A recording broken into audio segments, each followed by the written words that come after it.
Papa Methodist School, Lagos.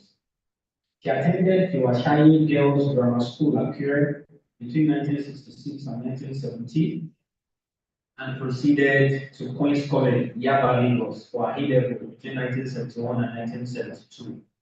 In 1973, she gained a scholarship and was admitted to the University of Lagos, studying medicine.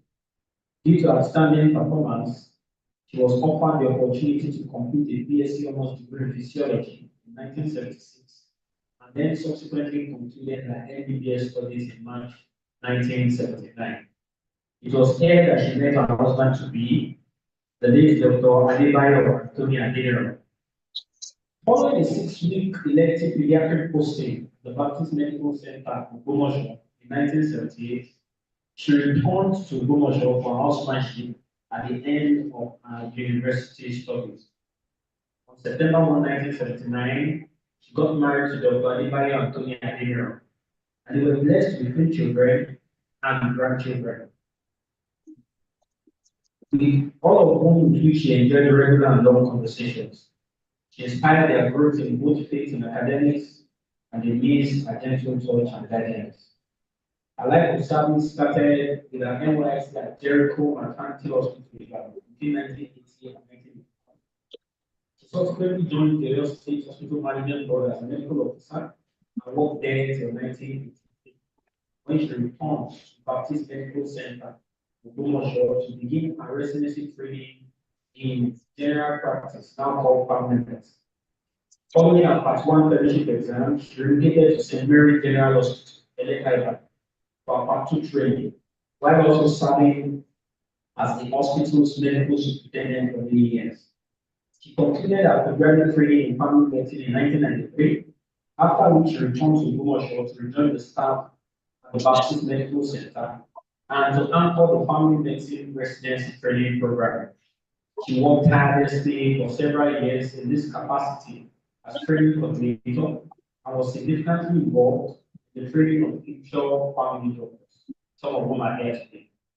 During this time, she held various management positions within Baptist Medical Center and the Faculty of Family Medicine within the Nigerian Postgraduate Medical College, where she served as faculty chair of family medicine and as treasurer for many years. With the transition of the Baptist Medical Center to Bowen University Teaching Hospital in 2009, she joined the academic staff as a senior lecturer to continue her work teaching the next generation of medical doctors. At the inception of College of Health Sciences, she became an associate lecturer in the Department of Physiology between 2010 and 2011, and then a senior lecturer in the Department of Family Medicine between 2013 and 2018. She taught various students at various levels from 200 to 500 level, organized end of posting exams and professional exams for medical students. She retired in 2018 but stayed on as a contract staff, teaching and serving on various committees until February 2024. She was a clinical instructor and facilitator at the Masters in Family Medicine contact session with the University of Edinburgh /CNC Velo, held in Bowen University Teaching Hospital from 2015 to 2019.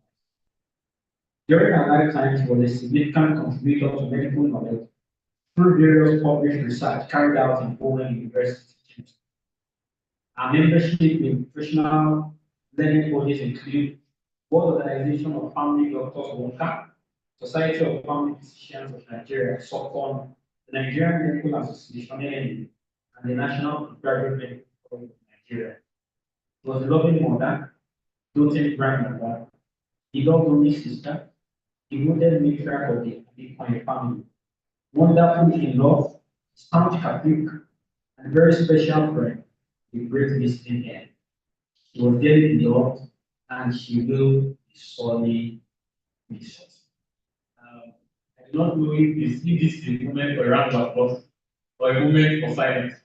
This is a combination of mixed feelings, but I think this is one of the life well good. So a round of applause.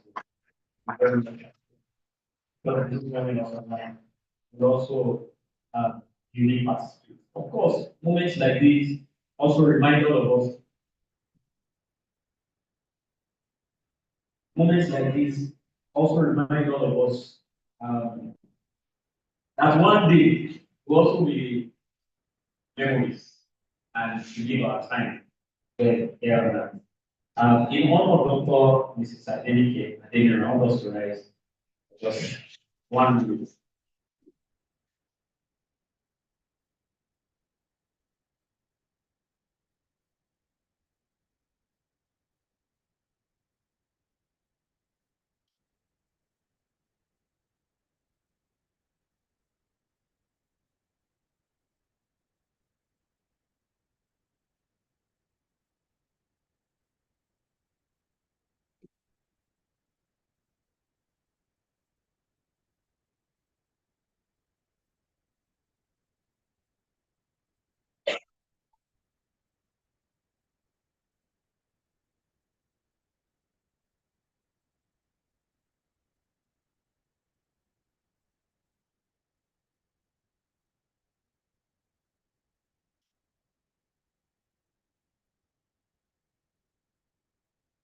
The memories and the legacy of the fact that you Amen.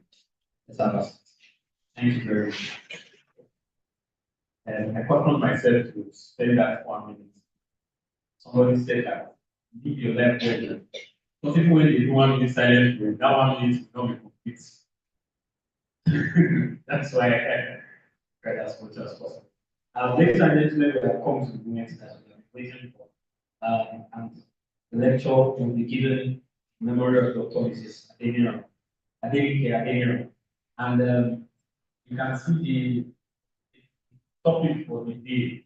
Adeniran undergraduate curriculum, family level, private university, legacy of Dr. Adeniran. It will please you to know that some universities have not fully adopted family medicine undergraduate curriculum as a separate body of knowledge to be examined, professional examinations. I think Bowen University is among the few institutions who adopted very early and implemented it the regular for Bowen University. That's why the particular inclusion along this line because the data around faculty for those who push for this and are seeing the light of it. And we are seeing the fruits because just here and there, a number of our own undergraduate medical students have come back to be trained in family medicine residency. Dr. Makija is here, Dr. Adiogun, Dr. Dele, all of them were students in the department and they have come back to residency in the department of family medicine. Thank you very much. Well, some of that people have joined us. I can see many people from the admin, and many administrative staff, many staff from the nursing department here present. Please a round of applause for yourselves. Thank you very much for receiving this event and this occasion. Without wasting our time, I'd like to please ask our keynote speaker for today, President of Professor Olufemi Timothy Awotunde to rise as I take your citation, sir. So I take the citation of Olufemi Timothy Awotunde, MBBS, MWACP, FMCGP, Professor of Family Medicine. Olufemi Timothy Awotunde is a professor of family medicine and consultant family physician with about 30 years experience as a medical practitioner. He obtained his first degree at the prestigious Ahmadu Bello University Zaria in 1995. He became a member of the West African College of Physicians in 2002 and was awarded fellowship of the National Postgraduate Medical College in Family Medicine in 2004. In 2005, he joined the workforce of Baptist Medical Center in Ogbomoso, which was later upgraded to the Bowen University Teaching Hospital. Having completed his residency training in family medicine, he rose to the rank of senior consultant before the transformation of the hospital tertiary medical facility. He taught medical students at the University of Ibadan outside posting as an associate lecturer and was eventually engaged as an associate lecturer at the Faculty of Basic Medical Sciences, Bowen University, Iwo State, with effect on February 2010. He was appointed a full-time lecturer in the Faculty of Clinical Science, College of Health Sciences, Bowen University in May 2013, and rose through the ranks to become a professor of family medicine in October 2020. He was one of the four pioneer lecturers in the Department of Family Medicine who worked assiduously towards the development and implementation of the curriculum for the setting up of undergraduate family medicine training program in Bowen University in 2013. He was also a major player in the team that worked for the accreditation for the preclinical and clinical training of medical students at the Bowen University at the inception of medical school in the 2008-2009 academic session. He serves as an adjunct consultant in the obstetrics and gynecology department of the hospital, based on his interest in maternal health. In line with these, he demonstrates skills in obstetrics care, diagnostic and therapeutic gynecology and laparoscopy. He also has exposure and some experience in basic general gynecology and urogynecology procedures. Olufemi also is a member of the West African College of Physicians and fellow of the National Postgraduate Medical College of Nigeria, and has been involved in the training of resident doctors in family medicine for over 20 years. He has supervised over 25 postgraduate dissertations and is currently supervising two MD students of the National Postgraduate Medical College of Nigeria. Aside other Part 2 candidates of both national and West African postgraduate colleges. He has been a guest lecturer for the National Postgraduate Medical College of Nigeria Acquisition and Public Courses for over 10 years. In addition, he is an examiner of the Faculty of Family Medicine, National Postgraduate Medical College of Nigeria at both Part 1 and Part 2 levels. He is also a proposal assessor of the college and a member of the College Curriculum Review Committee in 2019 and 2020. He has also served on the Committee on Harmonization of Family Medicine Curriculum in Nigeria. He was Secretary of the Faculty of Family Medicine, National Postgraduate College of Nigeria, the South African College of Physicians PET Committee. On the international front, Professor Otole has worked as clinical instructor and facilitator of the Master in Family Medicine Distance Learning Program of the University of Edinburgh and Christian Medical College of Law, India, which is currently a very diploma anchored by the Domadina University and Christian Medical Center, the Law of India. As a family physician, demonstrates skills in holistic medical care provision, coordination of care, management of health resources, advocacy for improved health and research. His area of interest is maternal health and is a certified provider and instructor of advanced life support and obstetrics and basic life support as one of the pioneer trainees of the program, Faculty of Family Medicine of the National Postgraduate Medical College of Nigeria, which is certified by the American Academy of Family Physicians. He's a researcher who has published over 50 articles in local and international peer-reviewed and high-impact journals. He himself is a peer reviewer of the West African Journal of Medicine and the Nigerian Journal of Clinical Practice. He's happily married to his lovely wife, and they have four wonderful children. He cherishes spending time with his family. Ladies and gentlemen, our keynote speaker for today, Professor Adeniran. I will be the my guidance.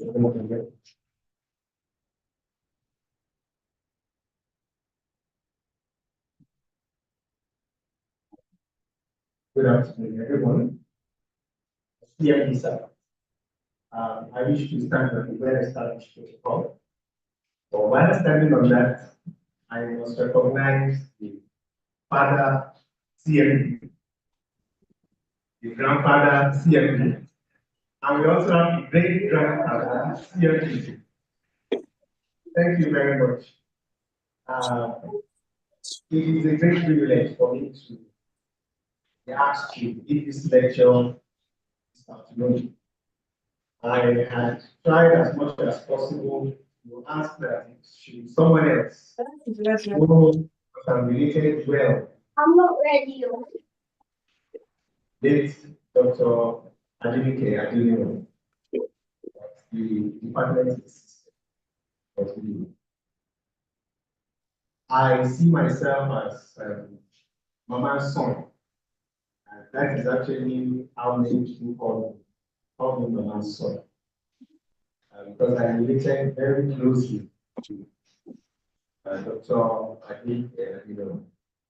And I want to appreciate God for the opportunity that God gave me to work with her I first got in touch with her or got in contact with her in 1996 when I was just about leaving for the National Youth Service.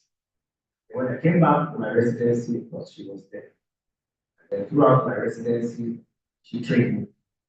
I want to appreciate her. And I want to also appreciate former heads of departments, family medicine, the current head of department of family medicine, for putting this together on our needs. Dr. Adeniran. The CMD actually has helped me in my lecture. And as he was actually saying when he was doing this address, it's like he has dipped into what I was going to talk about. So I will just add a little flesh to what you already started talking about.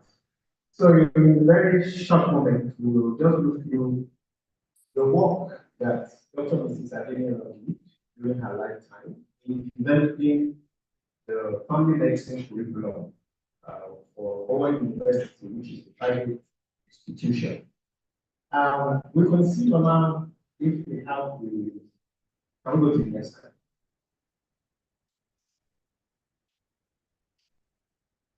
Yes, normally, looking into the future, they asking a vision for family medicine.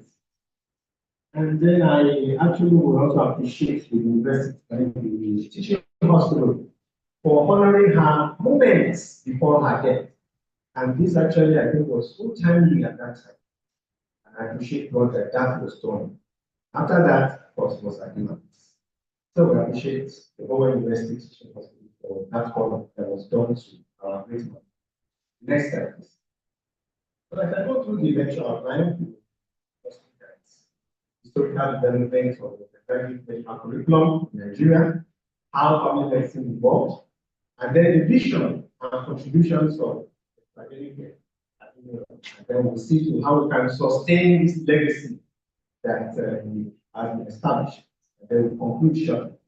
It is no news, of course, that on the 31st of March, we lost 2024, we lost a dear matriarch of family medicine in this hospital, because she was a remarkable physician, an educator, a researcher, and of course, a mentor. Next slide.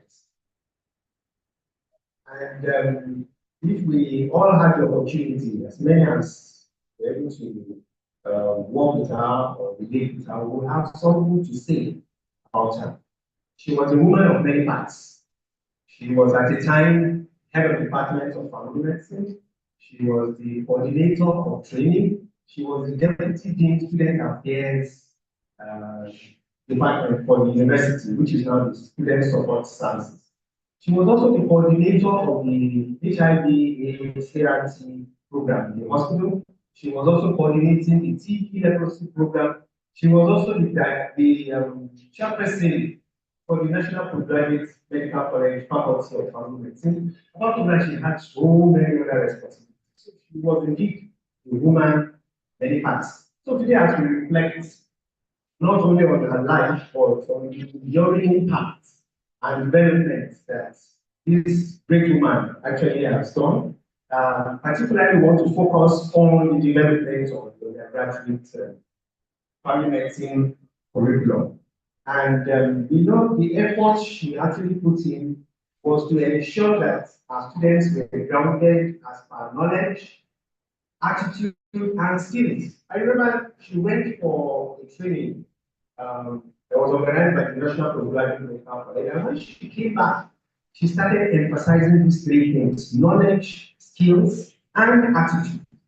And that she passed on to her students. So her vision, her dedication, and pioneering work have set a standard that has shaped training of future physicians and that will continue to shape the training of future physicians. Let's just cast our minds a little back at history, looking at the colonial early post-independence era. Medical training, of course, in Nigeria began in 1948 with the establishment of college, hospital, as Ibadan. And of course, the The university was affiliated with the University of London. And the curriculum that was developed at that time followed the British system, which emphasized preclinical sciences, then post-clinical rotations followed. Other medical schools came on board, University of Lagos, Ahmadu University, University of Nigeria, Nsukka. And the focus actually was on hospital-based and specialist-oriented training, with little attention to primary healthcare or family medicine. And maybe at this point I should mention something again that Chief Medical Director shared with us on the good platform. He talked about, he sent a post that was on Rashomon effects. And that had to do with what happens when patients want to access care in the hospital. Again, it's still trying to talk about the fact that family medicine was really not part of the curriculum that was developed in China. Now, this Rashomon effect, if we have, to give us an example of a 40-year-old IT expert who had left shoulder pain and needed to be seen at different times.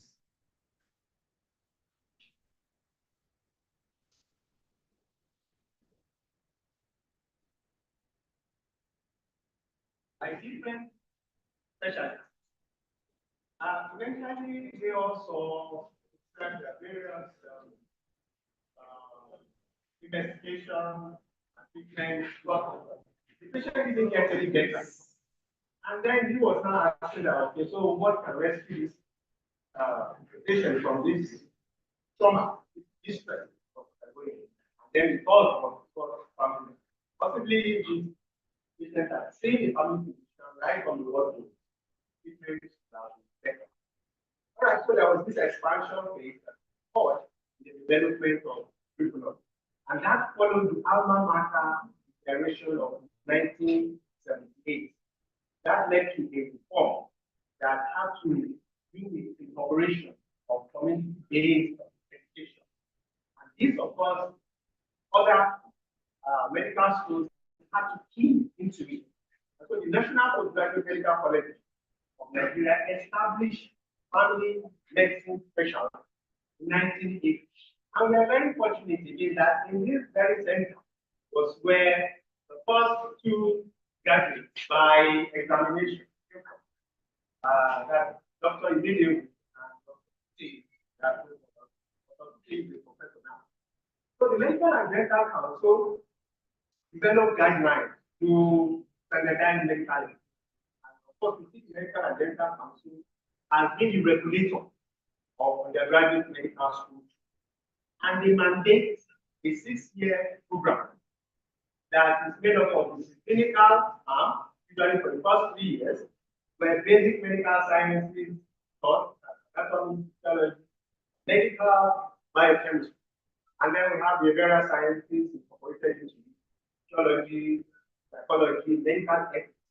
And then, of course, at the undergraduate level, at the preclinical side, we're also supposed to have some aspect of community medicine that should be introduced to them.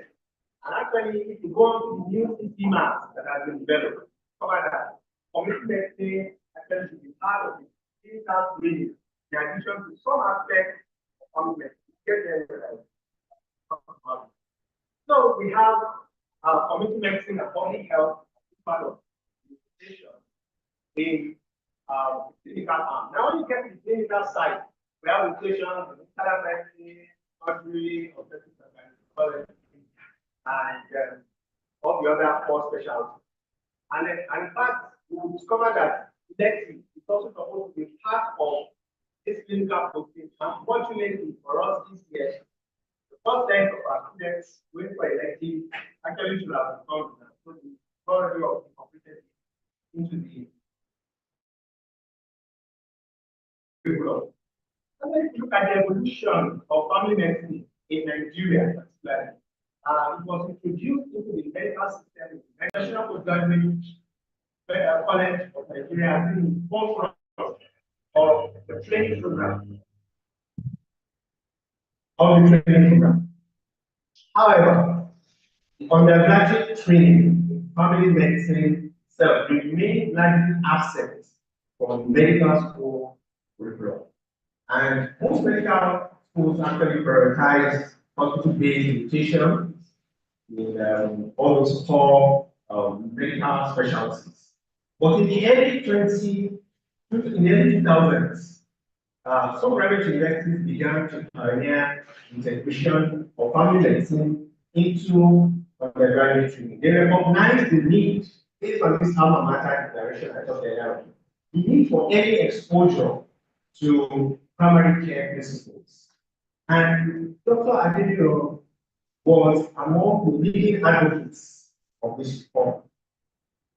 Now we have private institutions now, Bowen University, Laptop, Bingham University, Nasarawa State, who have sought to integrate global best practices in addressing this issue of getting our medical students trained in primary health. Some of these universities pioneered the introduction of family medicine at the relevant level and started offering courses of primary care, holistic patient care, some community-based medical education was also part of this. Now, the shift was influenced by the global trend in medical education. And we discovered that most of our graduates who travel out of the country need to work as general practitioners when we get particularly under the quality who trained as a urologist or when you go to the UK, you have to start training in retraining as a general practitioner. So this was just to prepare athletes for the outside world. And the training was on problem-based learning, competency-based education, and community-based learning. So that was main focus. And that is the importance of family medicine in medical education. Why do we have to talk about family medicine? Family medicine is a critical role in healthcare delivery and it emphasizes comprehensive, holistic care, continuous care, which means from back to death, from cradle to grave. That's how we call it. And then it is also patient-centered, and we try as much as possible to engage with students not to talk about patients as cases. They are not cases, they are human beings. And so we have this patient-centered care. And then globally, because the discipline is recognized, and Nigeria was also moved the global trend. And particularly, if you look at Nigeria, where the healthcare services are often stretched, family physicians are as the first point of contact for patients. And that again actually testifies to this structural effects that I said the CMD brought. So family physicians are able to manage a broad spectrum of illnesses and they are able to coordinate care within the system. All right, so I want to give us a little view into this NEC system as family medicine courses. For the first professional examination, which is supposed to be a clinical examination, students are expected to go through the multidisciplinary healthcare 202-301. This multidisciplinary healthcare actually involves some aspects of community medicine and then family medicine. Family medicine, we have spirituality medicine, alternative medical practice, and things to do with medical ethics. And the intention of this is that this should be introduced to students very early before they cross over. So these are just the two courses that we have medical for 200 levels. And then when you get to the clinical side, clinical arm, you're not supposed to do family structure, role in health, private practice, organization, and then private practice organization / ethics of medical practice. You can see that this is really very scant regarding the teaching of family medicine. This is all that is required. Of course, the NDC allows 30% addition to this that was generated from the institution. So if we're going to take 30% of all of this, how many courses are we going to add? Possibly just one or two. So this is really very, very simple. So someone decided to rise to the occasion by proposing family medicine curriculum templates. And the method of instruction they looked at was that the exposure would be in the form of didactic lectures and tutorials. And then there was a small group teaching. And then there will be practical demonstration in approved secondary care centers and accredited primary health centers. Now, Dr. Mrs. Adeniran actually followed these templates. Okay, so I want us to follow them as I go. Now, there are other methods in teaching actually have to do with these small group assignments, essays, and video consultation assessment, and participation in departmental and unit presentations. And the content dwells so much on biopsychosocial medical model of care. When the patient comes to the hospital, patient has what we call illness experience. Patient has his own feelings, ideas, affectation of the patient's function, and expectation. Unfortunately, sometimes we don't have time for them to listen to them. We rather want to give them what we have instead of waiting to hear from them what their own idea of their illness may be. So this was part of the sub-on curriculum that was proposed. And so it was focused on patient-centered model of consultation. The patient is regarded as king, and so the patient must participate in the care of that individual. And then, of course, there's the recognition of undifferentiated complaints, and then there are tools that we use in family medicine, just as we know that artisans use tools, various tools in carrying out the work. So there are different tools in family medicine, and this curriculum also emphasizes referral system. Of course, there should be a limit to what everyone can do. There are times when patients will have to be referred, but in referring the patient, it doesn't mean that the patient is lost completely, because the family physician is the coordinator of care. Patient goes, and then there should be a referral back to the family physician. And ideally, that is how it's supposed to be. And so we also have this issue of health financing, NHIS, managed care, that ought to be taught to our students at the undergraduate level. So all of these were part of the curriculum that someone presented to the NEC. And then how was the program supposed to be administered?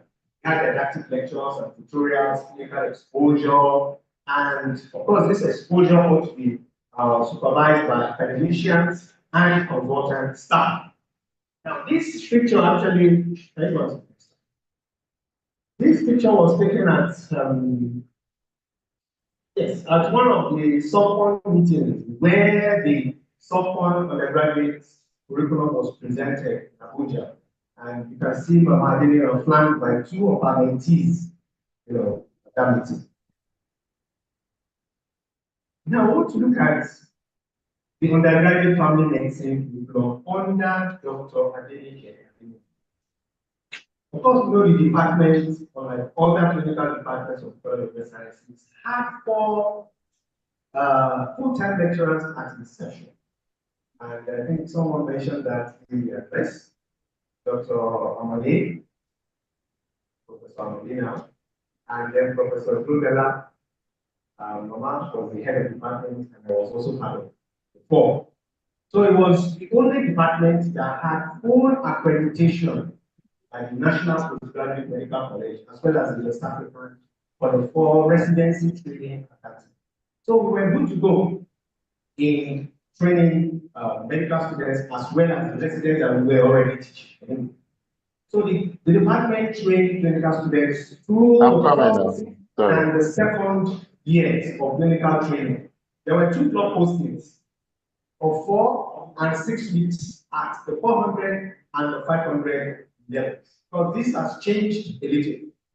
And family medicine at that time was taught through organized special lectures in the principles of family medicine, medical ethics, jurisprudence, healthcare delivery system, health management and financing, and so many. Some of these other topics were not regular medical teaching topics. Now you could imagine some of these topics I mentioned, they were not captured under the NUC, CCMAS, but that was developed by Dr. Mrs. Adeniran. Of course, we consulted with some other medical schools where undergraduate training has been done, particularly university or Calabar. Okay. And then, of course, it was not just an issue of just having a curriculum without examining issues. Students, if you have a curriculum that you run and you teach students, you're expected to also examine. Family medicine was done at the end of the 500 level, along with obstetrics and gynecology and pediatrics, unlike what we have in other times. So the courses that we had then, the first year clinical courses were spread over a period of 6 weeks, as I mentioned earlier on, and they included the principles of family medicine 1, common conditions in family medicine, palliative care, and pain management. She indeed desired that we have a center for palliative care. We are really not practicing palliative care, and we are also not managing pain as we ought to.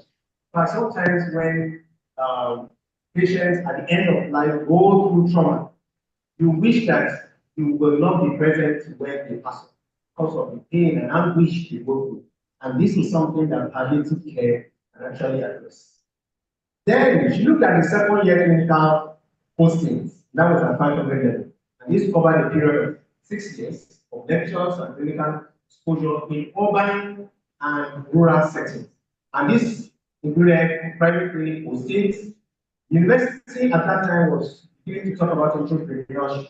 She felt once that was something that would help our students get early exposure to entrepreneurship by going out to other centers. And remember, I thought that I mentioned the fact that she was the head of the leprosy and TB control unit at that time. So students were allowed to rotate through the health service of the hospital, and so they moved there in rotation to get exposure to leprosy, which was something that is really not common. We don't have so many leprosy centers. I remember when I trained in Zaria, we had one there. There are some other few places, but the opportunity was here. So the 501 family medicine lecture, which was on family medicine and hospital management, was introduced to our students. And of course, medical ethics to students, which the NUCCC has captured, was actually something she had already worked on. What she proposed was, or what she actually, the curriculum that she ran came before the NUCCC mass. And of course, the acquisition of skills, I mentioned that earlier on. And then the examination came in as formative and summative assessment. She emphasized formative assessment, which is continuous assessment. And the logbook was developed, was designed for the students. And they had to sign whatever procedures they watched, performed, or participated in, and whatever lectures they received, students had to sign for this before the final examination, which was summative assessment. And that was part of the part 3 MBBS examination that comprised MCQs, the traditional A-state question, then the clinical examination was OSCE and oral. Dr. Mrs. Adeniran didn't stop at that. She was also involved in research and collaboration. And of course, this had to do with agencies or groups that carried out clinical research and drug trials. For example, the CRASH 2 drug trial, which had to do with clinical trial of some of our physicians. There at different times was initially anchored through her. Then other family physicians was joined. And then we also had the malaria study, researchers from the Institute of Global Health, Vanderbilt, that was University School of Medicine in the US. Because the master's diploma in family medicine came through her. In fact, she had to travel to India to be trained on this before this course was now brought into the hospital. And she served as the principal contact person for the hospital. And of course, regarding services, she was indeed a clinician. And we remember Dr. Oyewusi was just talking about the fact that she would just not allow you to use hospital resources anyhow. No, she was a manager. Okay, so she ran the family medicine clinic as the head of the clinic, which also was serving the staff as the staff medical services for the hospital. And when students came over from the home, because students also were teachers at this staff clinic, and she was also the one overseeing the NHIS, the managed care services, And the Global Fund supported HIV services. She had to travel to Abuja several times, and it was one of the journeys with her, where because we were trained on counseling and testing for the primary prevention of mother to child transmission and the ART care and all of those things came up. She was also in charge of accident and emergency because it was under family medicine at that time. For the tuberculosis and leprosy control unit was under her. So we now have a different course content based on what she had done. She had laid the foundation, and now we have an expanded curriculum, family medicine. So we're not just talking about 3 or 4 or 5 courses, we're talking about so many courses. Principles of family medicine, psychosocial influences on health, sickness, illness and disease, family dynamics in health. There's so many of them that we have based on the foundation that this good woman laid. Now, what are the challenges that we now have in integrating family medicine into undergraduate curriculum? Of course, we have limited faculty training centers.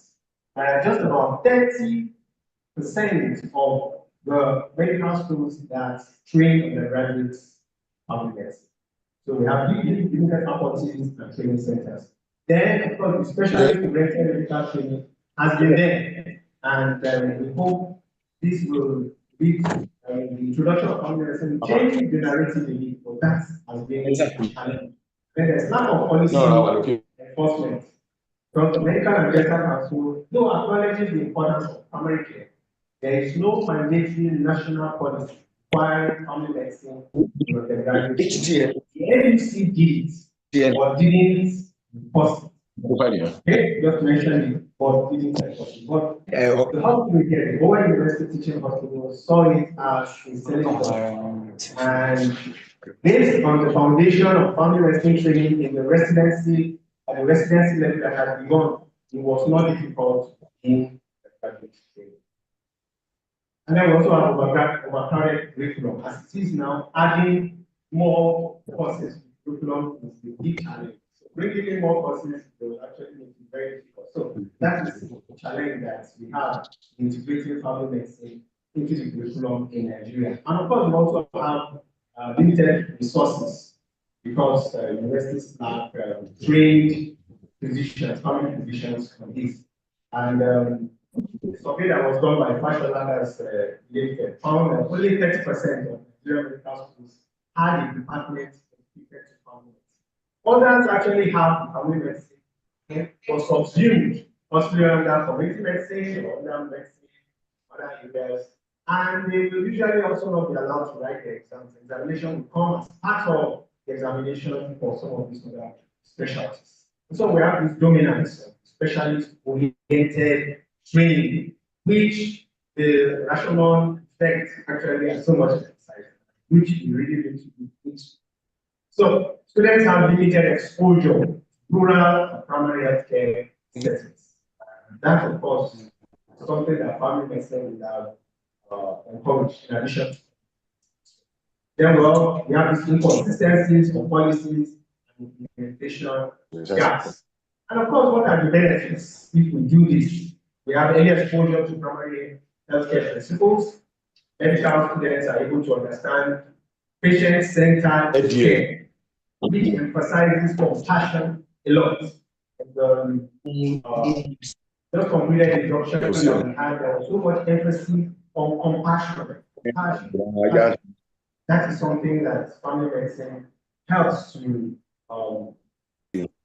bring in our medical students when they come posting and being taught patient-centered care.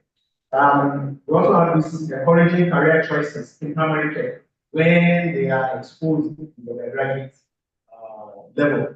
And so we have countries with strong undergraduate family medicine programs like Canada, UK, where our students who are bent on just leaving the country can easily get integrated into. And so this is something that family medicine can do. And then we have the strengthening of the healthcare system. So family medicine enhances primary healthcare care. And this helps to improve access to care and reduces unnecessary referrals. Instead of plugging our super specialists with so much work to do. Family physicians can sit down with patients that can, about 80% actually can really cared for primary care level, and that's good. But improve the efficiency and effectiveness of our specialists. Then the World Health Organization itself emphasizes that countries with strong primary care systems achieve better health outcomes. That's something that we leverage. Family medicine will also help to bridge the urban-rural health divide. Not many physicians want to practice in the area.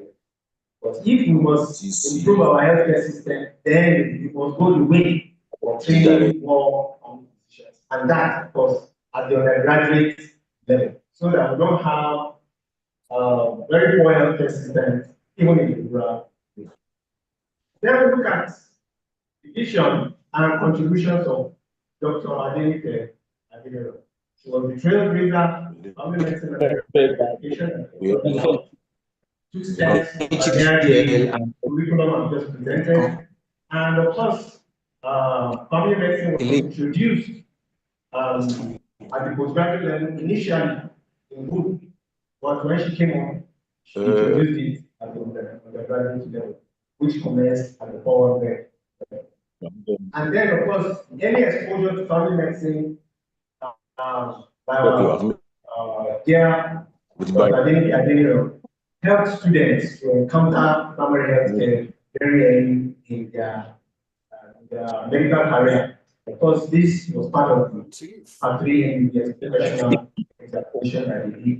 Talked about the entrepreneurship that a student also which was facilitated by partnership with state hospitals. So students located in the state hospital and private sector, that is Charlotte Medical Center, because we were engaged in exposure in how to set up practice, something that very first in our own setting here. And of course, encouraging these learning approaches, students are able to gather together in team, share discussions and present cases. And we have this seminar that we conduct at the end of their second policy. They come together, present cases. Now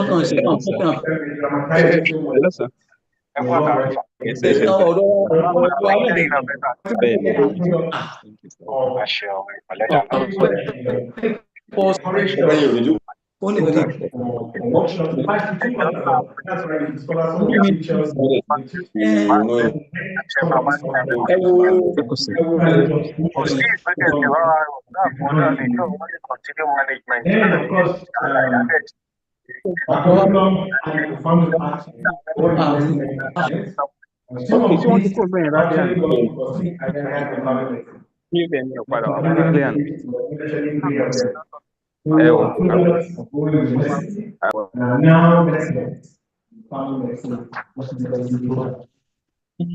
there was actually the fourth person who came but has gone somewhere else. Now, these are the ones that we can just see. There are several that have traveled out of the country and are pursuing a career. And then recognition. Dr. Adeniran's model became a reference for other seeking to integrate public medicine into their curriculum. And it was a synopsis of lectures produced our own undergraduate students here.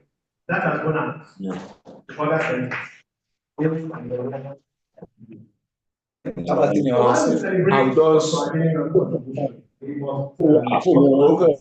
How to make and sustain and build so that is a challenge for us. So we must create that say MDCN really not enforcing it as we expect. And then there will need to be expansion of the undergraduate family medicine education. More schools, not just the 30%, we want more to come in to adopt this undergraduate curriculum, which will help the nation. And then we also need to invest more in developing other lecturers who will grow to become mentors themselves. And of course, there is need to encourage research in family medicine to conduct longitudinal studies to assess the long-term impact of early exposure of family medicine other relevant research focus on medical medicine, family medicine, and related topics. And then we need to raise awareness and change the perception that we have. This curriculum that we already have, we still need to undergo further development. That is not the end of it. And so family medicine has been a vital component of medical education, healthcare in Nigeria. Under Dr. Adeniran, prospered in this center. So while significant progress has been made, challenges still remain. In fully integrating this into the undergraduate training in Nigeria. So the pioneering efforts of educators like Dr. Adeniran have laid a solid foundation, but more work needs to be done to institutionalize family medicine education nationwide, not just in Bowen University. So we want a legacy to go beyond what she has done in Bowen University or go all over Nigeria. And we know that the effort she has left behind, or the effort she has put into developing this undergraduate curriculum will actually leave an indelible mark here. We cannot forget the work that she has done. And so as we commemorate her legacy, we want to employ every one of us to recommit ourselves to sustaining her work, particularly now in family medicine department. What she has done was not be allowed to die, which means that we must still continue to champion high quality, patient-centered, family-oriented medical education. I pray that the Almighty God will help us as we build on this text. Thank you very much. There is a picture here that was taken at Abeokuta some years ago. We have Baptist Medical Center alumni. Right in the middle is Dr. Midigo, the very first resident and the very first fellow by examination came from this center. Beside him, just after Dr. Mrs. Adeniran, is Dr. Kute, Professor Kute, who was also a nurse of this place, and was also the fellow, very first fellow, the National Postgraduate Medical College by examination. We have several other alumni of this Baptist Medical Center, Bowen University Teaching College. This was taken in one of the softball meetings in Abeokuta.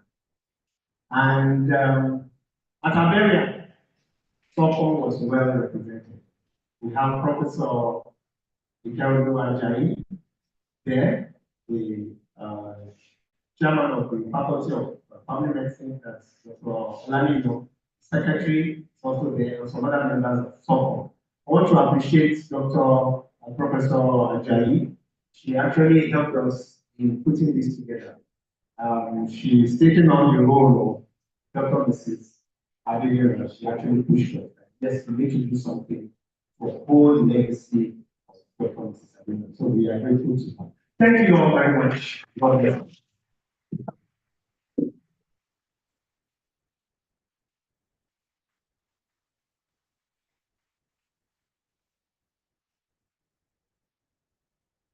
The right one for the thousands. We get to the please do this. Because I have a confession to make. I think I can make a confession now. Then we had the departmental meeting and they said, "Prof will not be appealing." I said, "We don't appeal for it." I was part of people that said, "We don't appeal." And then they say, "What to do? If we shift it, we will not appeal." So then that's what test can we do? Send an assistant to help in collecting. I'm not sure that that person could have delivered the distinction as well. Very. We know it has been a very difficult week, prepared for a doctor, the first one and all. It's been very. But I'm sure that he has done justice to that lecture, giving us a memory of the impact and legacy of Dr. Mrs. Adeniran. So thank you very much. Yes, funny enough, I've been sitting here recognizing everybody, and I did not recognize somebody. I just, in fact, it was as if we were doing the MC work together. I did not recognize the immediate pastor of the Department of Government, president, who was also Mama's colleague and Mama's physician. Yes, it was Mama's physician. Please, I'm sure you will forgive me. Because, so please, let me recognize the presence of Professor Adeniran Grodola. I don't find that there. Thank you very much. I was told that I will come and get my punishment. You know, there are some instances just prevent yourself for punishment. Yeah. Other ways for you. Thank you very much. Well, before we go, of course, we are learning by the day. Also, not just prevent that. It's a real lecture and disappear. But we, like locals as we have, and we decided to give a few room for feedback, comments, and fellowship. So if I need to speak about maybe four different categories, who will give comments. Next time we get better and very good. So, not just from residents, I'll pick from different panels. So maybe I'll leave space for one of the others, first and foremost, give the response or comment word from the others yesterday. And maybe some of them from the nursing staff will also give us the word. And then we'll take two of the residents to also give the comment for the thank you very much. I think we'll also very soon.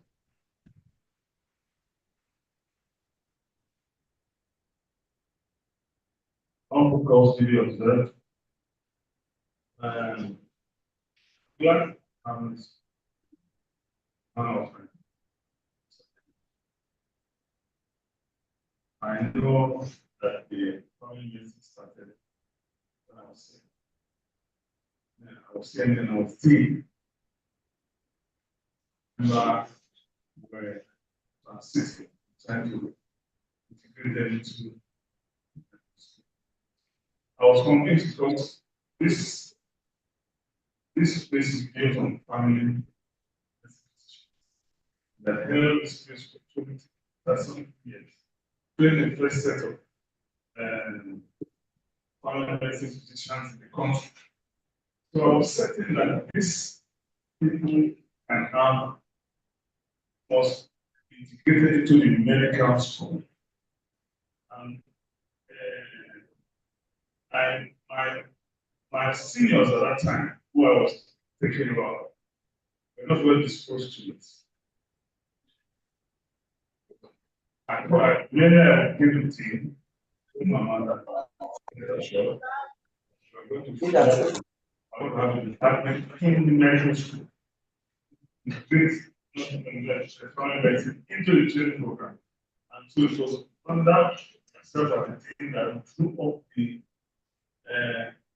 flow charts to incorporate. So we have to cut it from here. This program, analysts. Yes.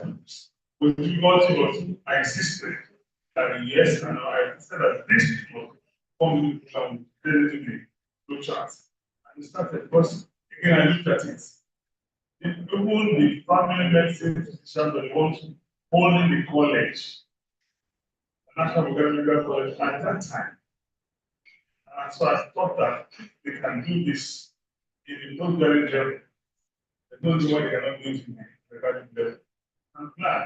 And from what I was going to say, I expect to do longitudinal studies, find that try to find out the importance and the impact family medicine,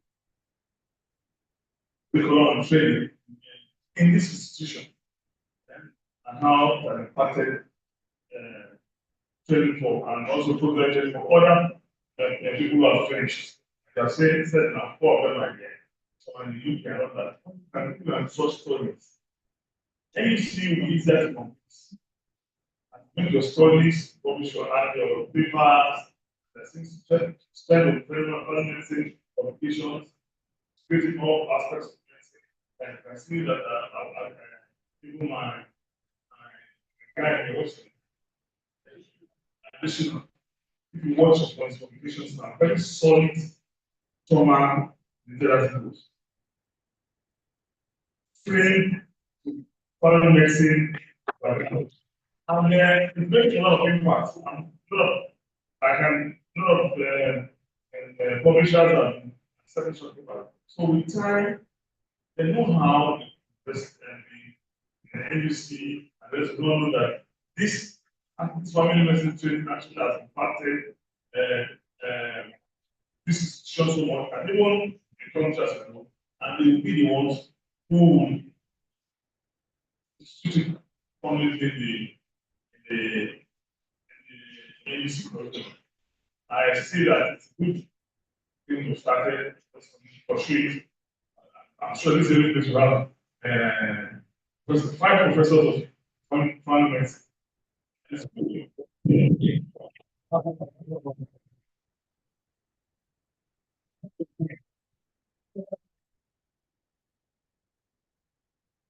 All of us simply educating very well. The problem also comes to the not about all family medicine, ONG, that is actually integrating very well, which is very good. The residents allow us posting everywhere and happy about it. Thank you very much. Thank you very much for you can justify for asking for the voice of the audience. Yes or no? I think I'm very much justified. I will also allow Dr. Olupon to say something because he wears many caps. As a former CMD, as Mama's co-worker, as Mama's classmate, as I don't know which other cap that. And you can see he's coming in a physical cap, so he really goes well with it. So I will call Dr. Thank you very much. Good afternoon. Please let me start on the protocol that is established. Yes, just like where when my math biography was shared, she entered medical school before I did, but for the extra year I stayed back to do yes, sort of then we became a classmate, and then we graduated together. I remember I wanted to come to BMC then for my youth, for my housemanship, but our fiance then was already here, and there was only one vacancy at that time. Of course, my mom got it. So I was asked to come back in July if I wanted the place here. And I said, oh, doctor, I mean, I struggled through other places. I just couldn't imagine being without a job for 3 months, so I went to the university. But then eventually, when I came for my residency here, she was here, and we started together. My mom was a no-nonsense person. I think that came out from some of the things that you said. If you wanted to get you to do something, and you just have to do it. And it's not for doing sake, but that she insisted on you doing the right thing at all times. And we really, we continue to cherish her for that. At the faculty level, when we just couldn't organize ourselves to conduct election, I was at that AGM, I think it was Norway. It was terrible. But Mama was the one who was called upon to come and be the chair of the faculty for 1 year to stabilize things and things like that. Of course, he has served previously as the treasurer of the faculty. We really thank God for, I guess we focus too much on our work as a physician here, but in the church, he was well respected, the Catholic Church. What he was doing, promoting the Catholic and very good for social work. And he was the forefront doing that. Indeed, it's really been a great pleasure knowing and working with them. When I came back in 2015, because of most of the work that I did outside Nigeria, it was more of a community health kind of work. And the first appointment that the university gave actually was to go and work in the Department of Community Medicine.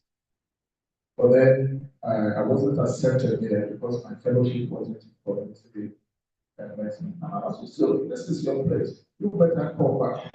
And that's how my letter was changed and I was put there to community family medicine. And I recall we ran the HIV clinics, together before we eventually brought up. And then there's no way you have met the doctor Adeniran and you wouldn't remember at all. We pray that the Lord will continue to prosper the work that He has led. And it's a challenge for those of us who are still in the system to make sure that what He labored for over the years will continue to blossom. Thank you. Very much, sir. Precious memories relieved.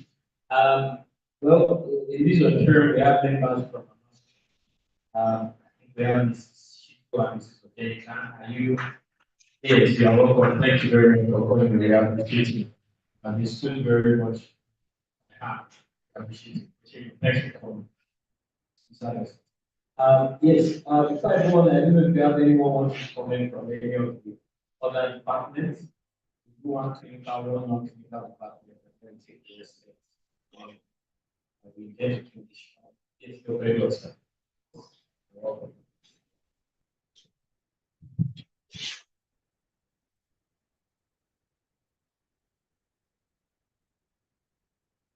Thank you very much.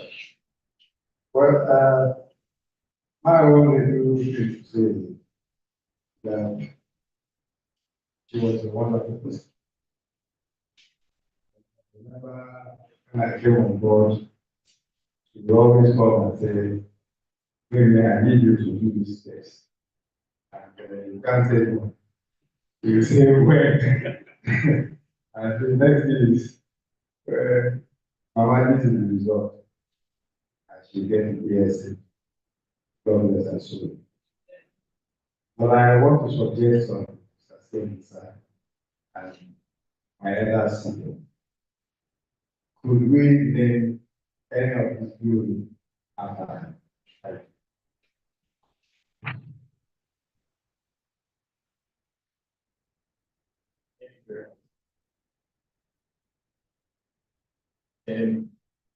Good suggestion I agree. Very interesting. Just like when we advise somebody to do something, I mean, advice to ignore. Advice to that's me started by head. What we see virtual and say this here, we know what to say. Okay, President, who also wants to say something. Then, two of the residents, the chief resident and I want to congratulate Department of Family Medicine putting this together. One thing that I observed in the line was that she was very dedicated and loyal. Even when she was sick, I still saw her coming around, still attending to patients, actually hiding pains to alleviate the pains of others. So she was an enigma in relation to our dedication to this particular hospital. And I know the people who are following her to that aspect. However, I want to, like my dean also suggested, she had instituted an endowment for medical students, best directing students in family medicine.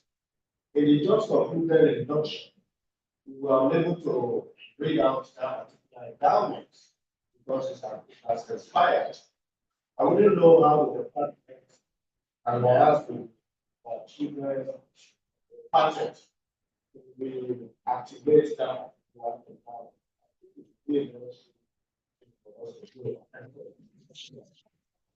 very well, sir. Well, okay. Yes, resident from the public, Dr. Sadu.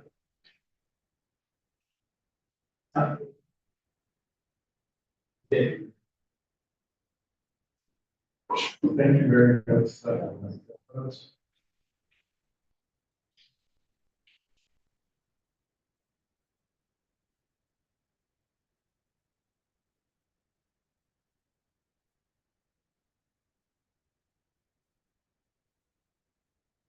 this is very, very like issues. Standing in front of elders, ancestors, people I honor greatly. One standard existing protocols, appreciate the memory of Adeniran services. I think for me, interacting with Mama was pretty special because Mama interviewed me for being interviewed. I think I was the last resident she interviewed before she passed on. I was the last resident she interviewed before she passed on. I remember after the interview at the administrative level, I was asked to follow the staff who work in the office, and I kept thinking, I have been happy already. I'm going for a second interview, like a higher level interview. I just started thinking, what manner of person am I going to meet? I remember entering the office and she received me very warmly, asked me to sit down and began to ask me questions. And I can't forget that her questions were very practical. Mama was not one for theoretical things. You have the theory, but can you apply them? And can you actually help patients and deliver care as appropriately? Mama was very stern. I knew that, but I never lived my experience. He knew her as grandma, and she would relate to us at that, asking for our welfare, ensuring that our training was going as it was to keep call us again and again to ask if we understood what the training was about and what the lessons were supposed to invite. And I fondly remember her for that. And I think I want to relate this last experience. I must express that she was very, very concerned about patient-centered care. There was no time I was in clinic with her that she did not emphasize that again and again. It was something we just had to put in practice. Because for her patients, the patient was the king, really. I experienced that. And yes, Mama was really an ancestor. I remember when I was trying to send my application to college, National Postgraduate Medical College of Nigeria. And I had met one of our very senior officers to ask, who can I go and give my forms to sign? And he was like, is that a question? When you have someone like Mama who, once they see her signature, that's open door, and that's rang a very strong bell as to how much our contribution has been to college, graduate training, and even back at home, mentally to us. Thank you very much, Sazana. Somebody was asking, so I will begin with my mind. I need to be able to complain that I was grandson. You know, the way grandparents are very partial. And parents will be looking like, mom, share here or buy. I thought that's man. And that's the people like pressure through the land.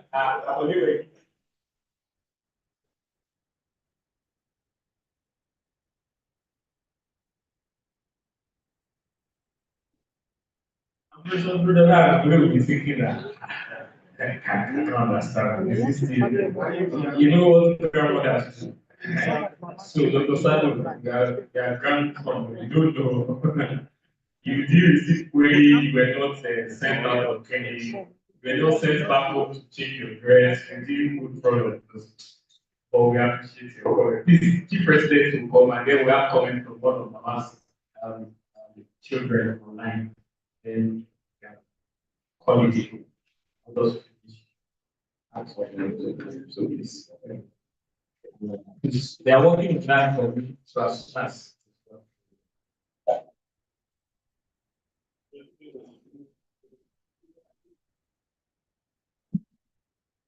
Good afternoon, sir. The meeting to stand by the protocol. Yes, we are here in memory of late Dr. Mrs. Adeniran, fondly known as Mama Adeniran, because of her loving attitude. She was indeed a mother. And like many people have said before now, she was strict, she was a disciplinarian, but she was also a lovely trainer. And I remember from my little contact with her, like Dr. Sadu had said, we met her at the tail end of her tenure as the head of department. But then she would encourage us to be our best, encourage us in our work ethic, encourage us in our interaction with patients, to considerate and to be our best. And we remember her for calling out here before I used to work in academic class. We remember her for that. But I would also like her to remember that she was quick to notice and applaud her work. So when you were listening to it, you were trying notice that you're doing well, you're putting in effort, and she would love it to back. I remember Mama being a great communicator. You know, sometimes when we are engaged with our senior ones, we're in doubt. Are we okay? Are we doing well? Are we not doing well? Mama would call you aside and she would tell you exactly where you went wrong, what you have done. Even in personal relationships, I remember having so I think I was into this for you. So then she was gracious.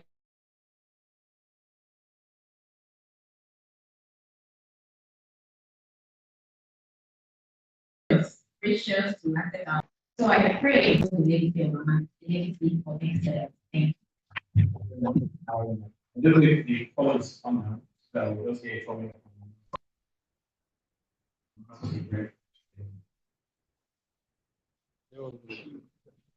Is it you?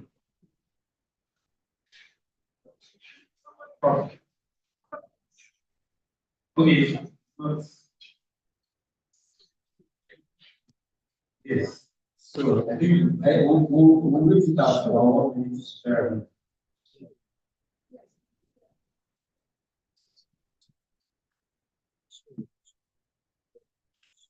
Yeah, apologies for.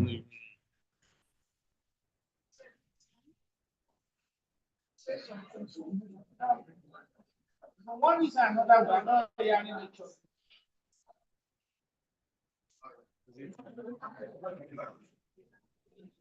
So,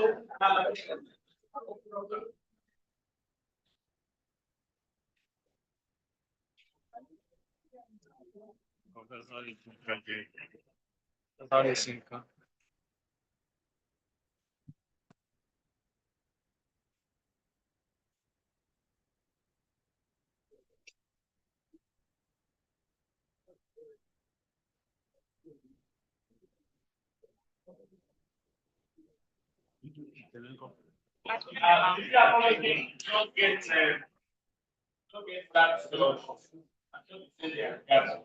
so I'm very much glad for a lot of things people can see and we can everyone has spoken.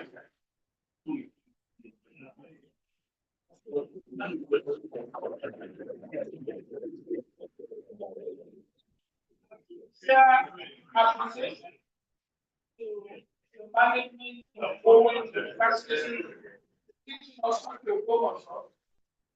Management, we are very wonderful, ensure that each program is if I was put a hand together, very solid and engaging support from the management. Also, I want to say a special thanks to the Bowen University People, the College of Health Sciences. We are together. I like one of the things that the director of research used to say, we work together, we are stronger. Thank you so much for being here. Together, we are really stronger. And also, sincere appreciation from the family of Mama Adeniran, our siblings and children. They really, really, and I was trying to speak with one of them so that when we are really from the horses mouth, though they are not horses, they are wonderful, wonderful appreciation for all the efforts that we put to this. Mama has many children, and she continues to have children through the work she has left behind. Of the children, because of what you have done. I want to categorically say that when the students approached Mama said that they wanted to do a book out of the compilation of lectures. Nobody knew that that book would be in the United States of America today. I'm aware that they have been presented to the faculty in Loma Linda University in the US. I'm aware it has been presented to the faculty of small things, but there were big things. In the National College, I've been inundated with calls. As we are now, I'm very, very sure that many faculty members are watching and joining us online. I was following the online platform, and I can tell you, comments are really, really here. And for that, we are grateful. One of the things that people were initially, once they have listened or happy with us, is that it seems you are not recording this on Zoom, but we were recording it on YouTube. So we are sure that the topic of today can stand at any point of time to be referenced, thanks to our department school, our resource school, our eloquent, and extremely hard work. Thank you so much.